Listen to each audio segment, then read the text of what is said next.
முடி கொட்டுற பிரச்சனை குடும்பத்தில் எல்லாருக்குமே இருக்குது. ஆனாலும் பார்த்தீங்கன்னா, அந்த சாப்பாட்டில் கிடக்கிற கருவேப்பிலையெல்லாம் எடுத்து ஓரமாக வச்சுட்டு தான் பிள்ளையெல்லாம் சாப்பிடுது. ஸோ இதுக்கு என்ன தான் பண்ணுறது அப்படின்னு சொல்லிட்டு தான், நீ கருவேப்பிலை பொடி சாதம் செஞ்சு கொடுத்துடலாம் அப்படின்னு சொல்லிட்டு 1 கப்பு நல்லா காஞ்ச கருவேப்பிலை, 1 கப்பு வந்து காஞ்ச தேங்காய் கட் பண்ணி வச்சிருக்கேன்.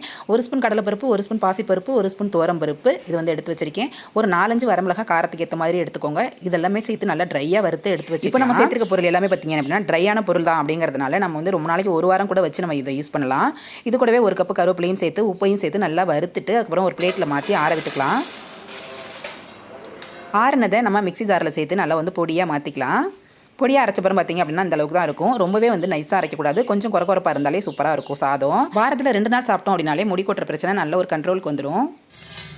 இது கூடவே கொஞ்சமாக வானிலையில் எண்ணெய் சேர்த்துட்டு கடுகு உளுந்தம் பருப்பு போட்டுட்டு நம்ம வந்து இந்த பொடியை ஒரு 2-3 ஸ்பூன் எந்த அளவுக்கு நமக்கு சாதம் கலர் போகிறோமோ அந்த அளவுக்கு நம்ம பொடியை சேர்த்துட்டு லைட்டாக வதக்கி விட்டுக்கலாம். இது கூடவே நம்ம வந்து நல்லா பொலன்னு வடித்த ஒன்று உதிரியாக இருக்கக்கூடிய சாதத்தை நல்லா வந்து சேர்த்து கலந்துட்டோம் அப்படின்னா சூப்பராக இருக்கும். உப்பு மட்டும் கொஞ்சமாக டேஸ்ட் பண்ணி பார்த்துக்கிட்டு அதுக்கப்புறம் உப்பு சேர்த்துக்கலாம். இது கூட வந்து ஏதாவது ஒரு துவையல் வகை நல்லாயிருக்கும். நான் இன்றைக்கி வடகம் தான் வறுத்திருக்கேன்.